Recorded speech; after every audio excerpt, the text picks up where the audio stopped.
A Assembleia de Deus Central, em Nova Friburgo, apresenta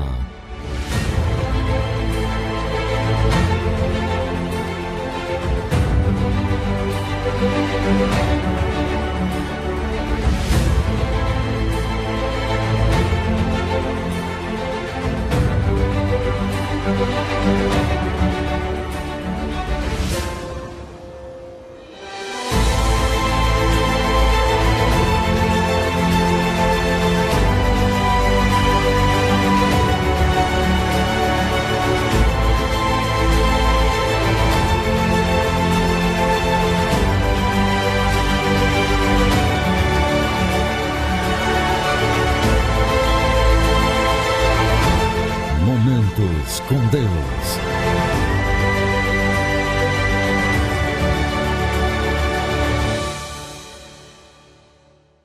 Graça e paz da paz do nosso Senhor Jesus Cristo. Estamos começando aqui mais um programa Momentos com Deus e é, como sempre, um grande prazer de adentrar no seu lar e poder estar contigo nesta noite para nós estarmos falando da palavra de Deus, porque este é o objetivo deste programa e com certeza é o objetivo do seu coração.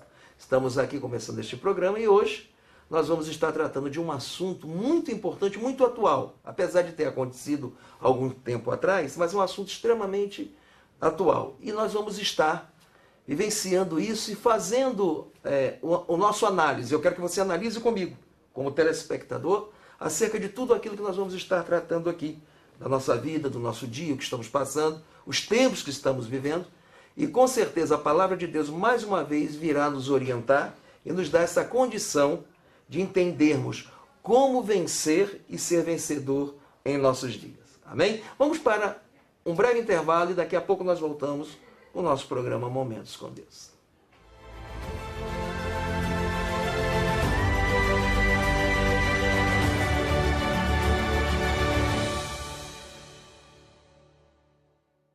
Olá, estamos aqui de volta e, como eu havia falado com vocês, nós temos um assunto muito importante para tratar. E não seria diferente, não é? Até mesmo porque nós sempre buscamos condições de estarmos discutindo de um assunto com pessoas também que buscam, né, o conhecimento da palavra de Deus. E eu quero apresentar a você uma pessoa que você muito conhece, está aqui conosco, nossa querida irmã Roseliane. Amém. Irmã Roseliane, dizer que você é bem-vinda seria redundância, mas eu vou dizer isso, seja bem-vinda. Amém. Hoje estamos aqui para estar falando para o povo de Deus esta grande bênção. Amém? Amém. Graça e paz, queridos. Nós estamos aqui para conversar um pouquinho, né, pastor? Sim, sim. A respeito da palavra. Amém. Coisa boa é a palavra de Deus, né? Com certeza, né? E espero, com certeza, tenho certeza, que o Senhor nos abençoará grandemente nesse dia.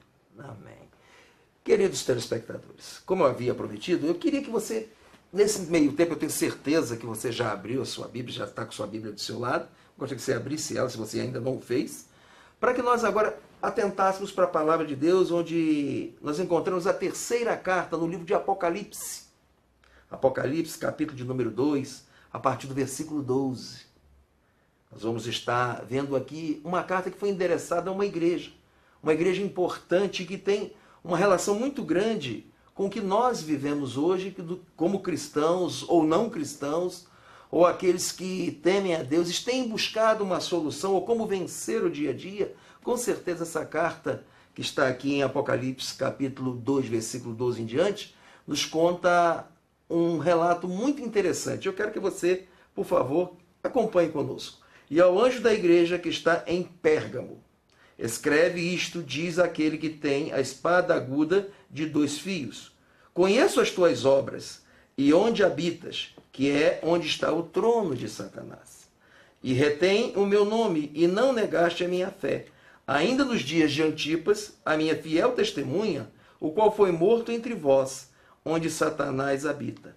Mas algumas poucas coisas tenho contra ti, porque tens lá os que seguem a doutrina de Balaão, o que ensinava a Balaque a lançar tropeço diante dos filhos de Israel, para que comessem dos sacrifícios da idolatria e fornicassem. Olha que coisa interessante. Não só participar do sacrifício, mas também havia a fornicação, ou seja, um descontrole, né, na vida sentimental, na vida pessoal, ou seja, na vida sexual propriamente dito.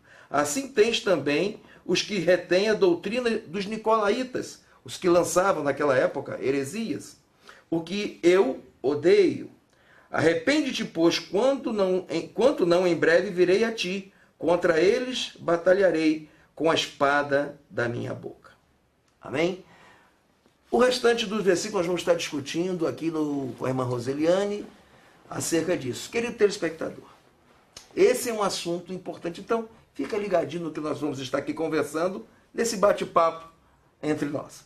Irmã Roseliane, nós encontramos nesta igreja, a igreja de Pérgamo, né?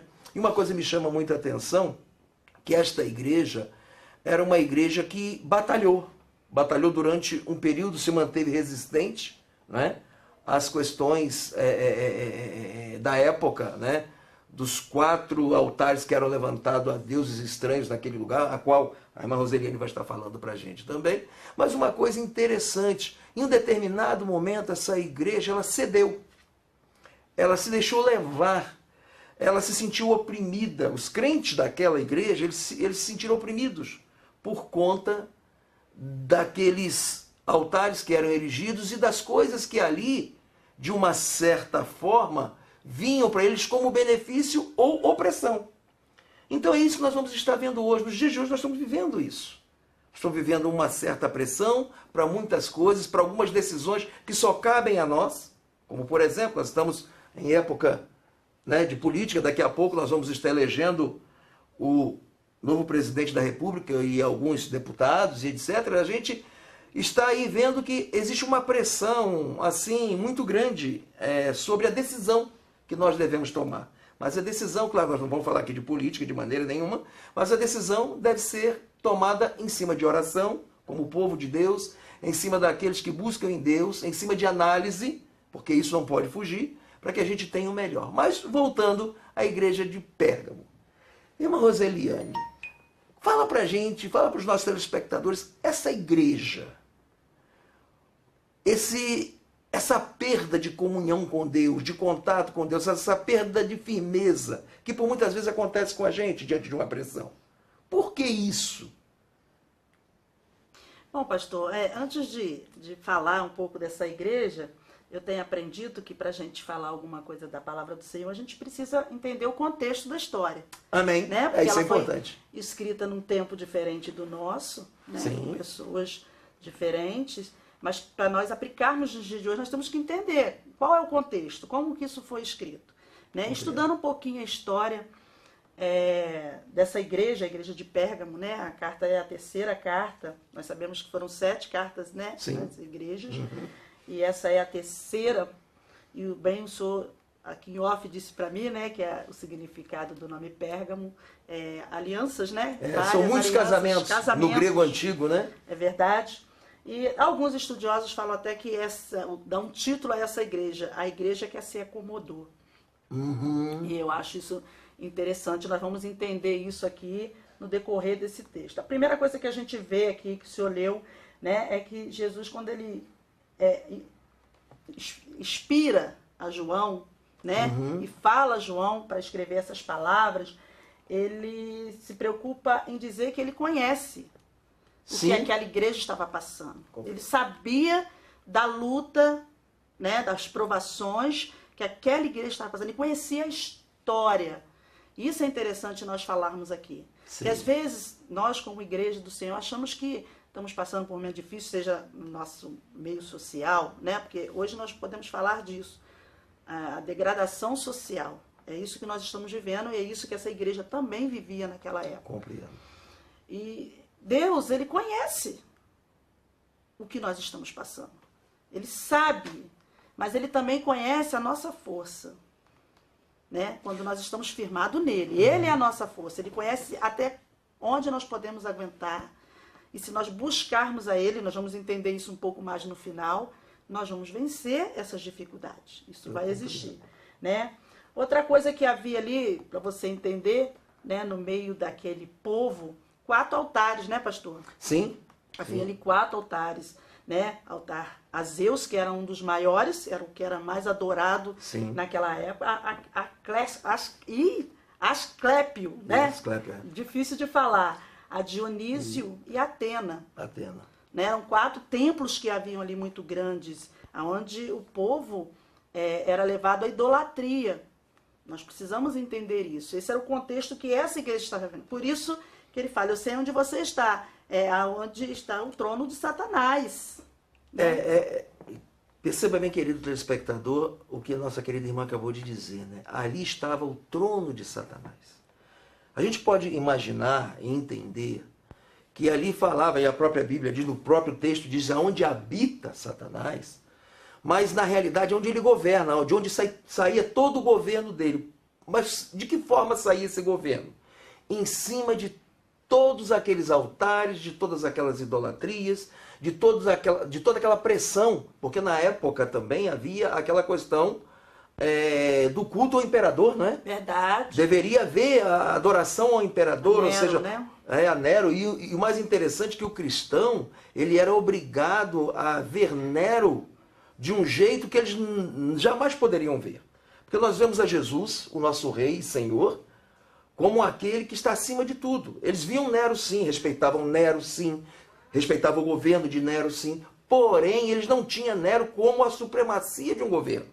O governo era teocrático, o governo de Deus, com o povo de Deus, como deve ser nos dias atuais. Devemos respeitar as nossas autoridades, sim, devemos orar por elas, isso é obrigação da igreja, mas uma coisa muito interessante me chama a atenção, é que na realidade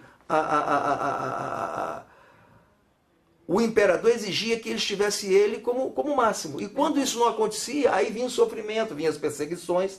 Mas aí vem a minha pergunta, que a irmã Roseliane vai responder para nós, é justamente isso. Como nós podemos enxergar isso? A resposta a um álibi que possa dizer assim, não, esse povo, ele era coitadinho, esse povo, ele cedeu porque não tinha outro jeito. Será que esse povo não tinha outro caminho? Será que o Deus abandonou? É isso que nós vamos estar... Porque por muitas vezes a gente pensa assim, a pressão veio, eu fiz porque passei por uma pressão. Mas queridos, vamos entender uma coisa, nós temos um Deus de promessa. O próprio Jesus disse lá em Mateus 26, 32, que depois que ele ressuscitasse, ele ia adiante dos seus discípulos para a Galileia. E isso aconteceu quando você lê João 21. Então o que eu quero dizer é o seguinte, até onde? Porque Deus sabe a nossa fragilidade, Deus sabe até onde vai a nossa força. Dali para frente é realmente com Ele.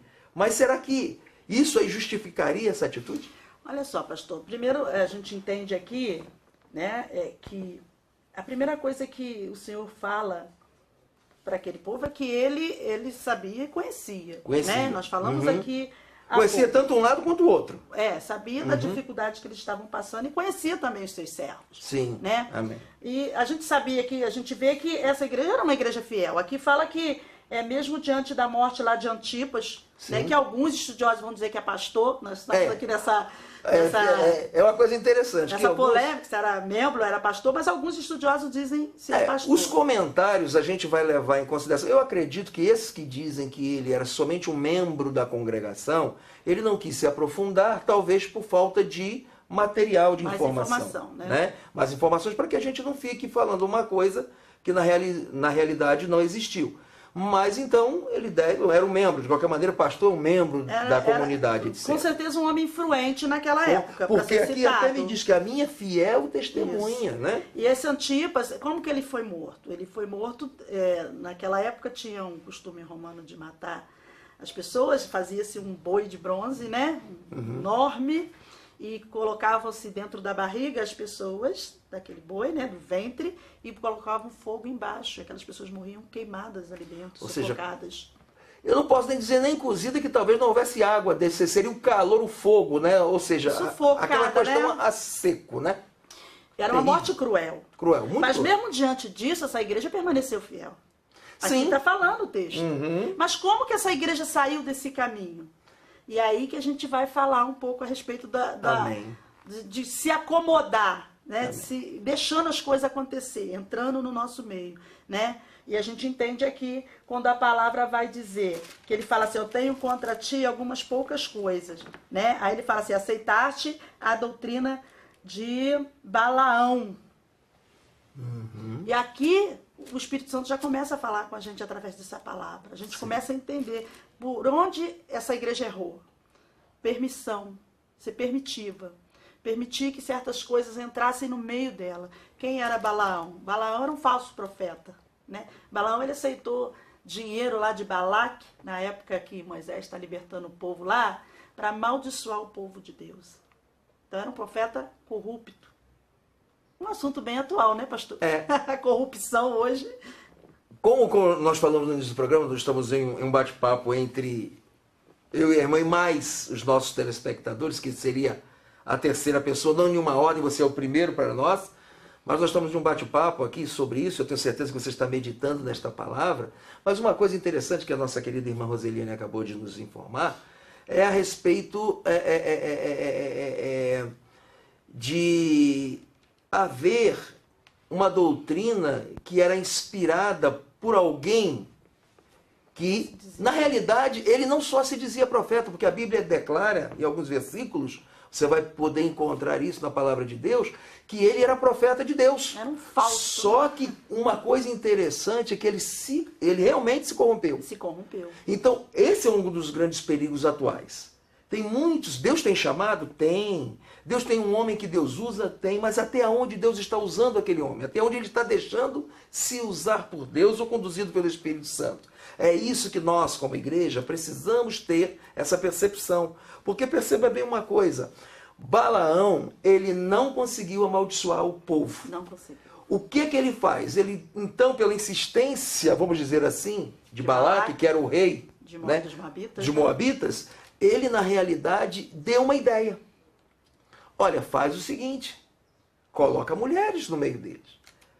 Porque vão trabalhar duas áreas. E quais foram essas áreas, irmã Roseli? A sedução, né, pastor? A sedução. A sedução. Porque o inimigo, aqui a gente entende, quando Deus fala do trono de Satanás, a gente entende. O inimigo, ele não veio feroz. Porque a gente sabe que no início da igreja, o inimigo, ele veio tentando destruir. Então, vamos matar os profetas, né? Vamos jogar nas arenas, vamos matar os discípulos, vamos jogar lá... Vamos destruir, né? E quanto mais eles matavam o povo de Deus, quanto mais aqueles homens, aquelas mulheres que se levantaram para pregar a palavra, mais a igreja crescia. Né? Na época da igreja primitiva, mais a igreja crescia. Então, não vamos. Vamos por sedução. Balaão fala a Balaque, você não vai matar esse povo com exército. Nós poderíamos entender isso como o plano B? O plano B.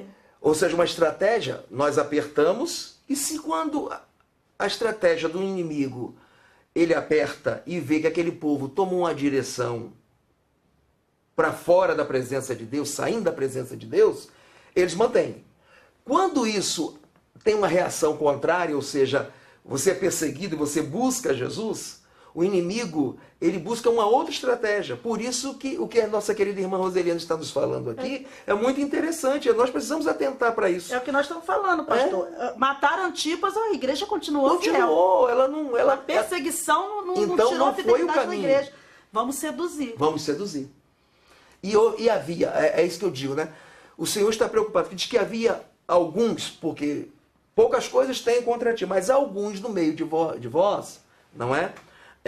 Acompanham, ou seja, seguem a doutrina de Balaão. Olha como Deus se preocupa com a minha vida, com a sua vida, com a nossa caminhada. Olha que coisa interessante. Deus está preocupado com esses que, porque quando diz assim, alguns, não foi a totalidade.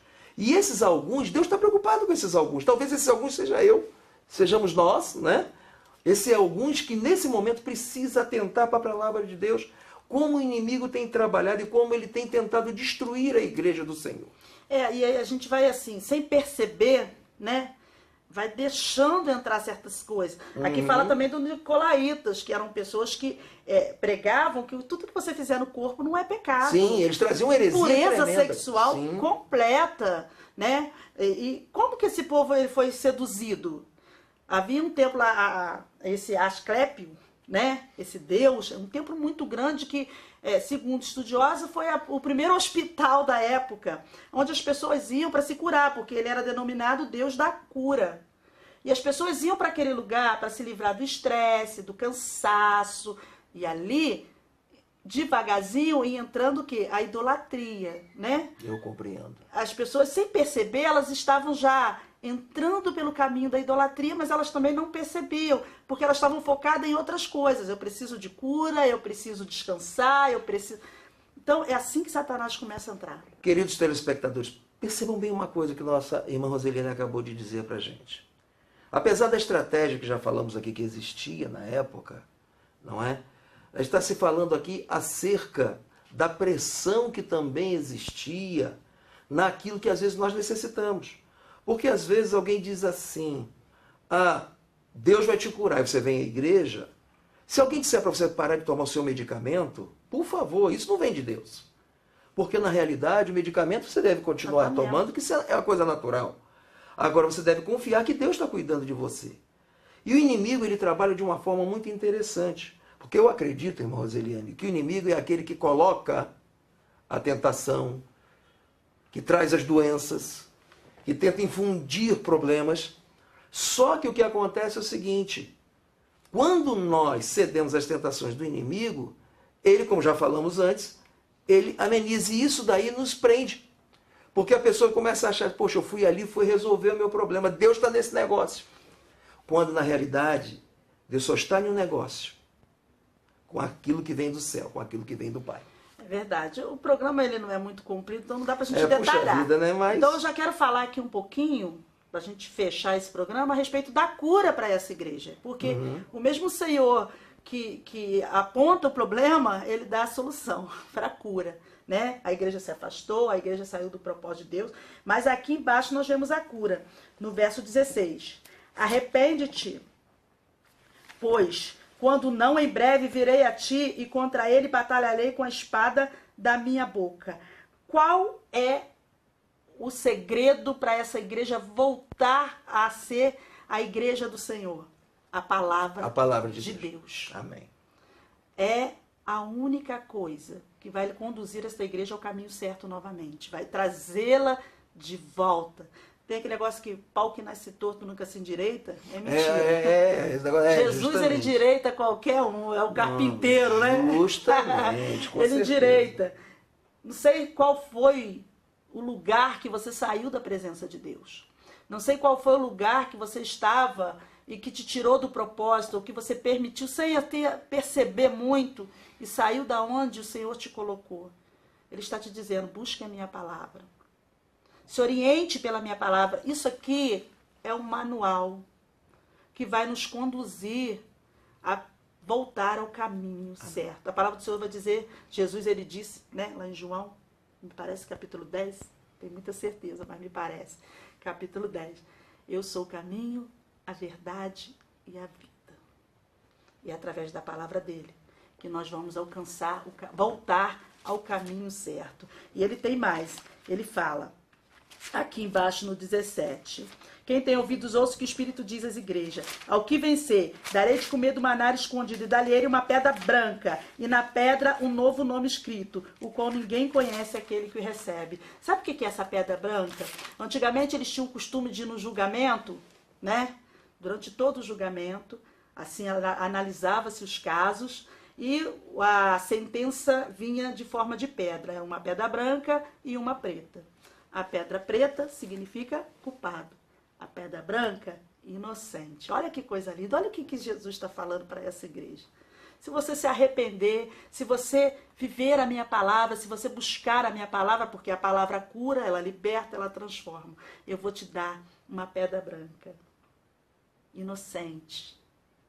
Eu vou perdoar os teus pecados, as tuas falhas. E você vai ter um novo nome. Satanás não vai poder te acusar mais. Olha que coisa linda, pastor. Eu vejo, irmã Roseliane e queridos telespectadores, isso daí como um fechamento maravilhoso. Nós teremos um novo nome. Olha que coisa maravilhosa. Tá?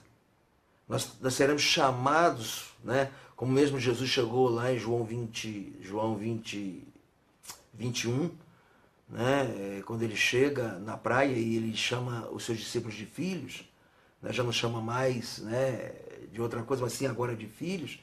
Deus tem esse prazer, esse objetivo. Não vou dizer findo, porque não termina lá que começa a eternidade com Deus.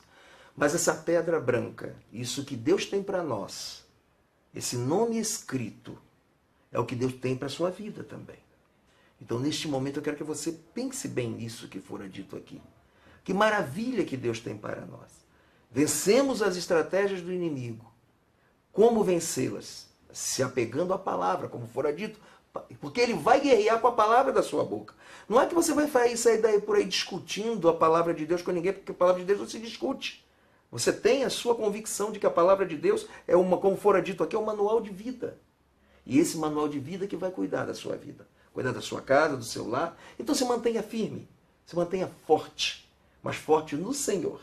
Porque eu tenho certeza que nenhuma localidade desta terra, nos dias atuais ou no passado, né, como nós vimos aqui na palavra de Deus, seria diferente se a gente se manter firme na presença do Senhor. E só observação para terminar, sei que está acabando, mas se você se ligar na palavra, você não vai permitir que os falsos profetas cheguem na tua vida. Sim. Porque você conhece a palavra. Você vai ser identificados pela palavra que você conhece. Não que você vai passar a ser um adivinho, mas você vai perceber pelo discernimento espiritual e pela presença do Espírito Santo com toda a liberdade na sua vida, dizendo para você, olha, até aqui você vai, daqui para frente não é de Deus. Queridos, foi um prazer enorme estar com vocês. Até o próximo programa. E eu só quero dizer uma coisa para vocês. Mantenham-se firmes, como fora dito aqui. Pérgamo se manteve firme até um determinado momento, mas foi corrompido em outro.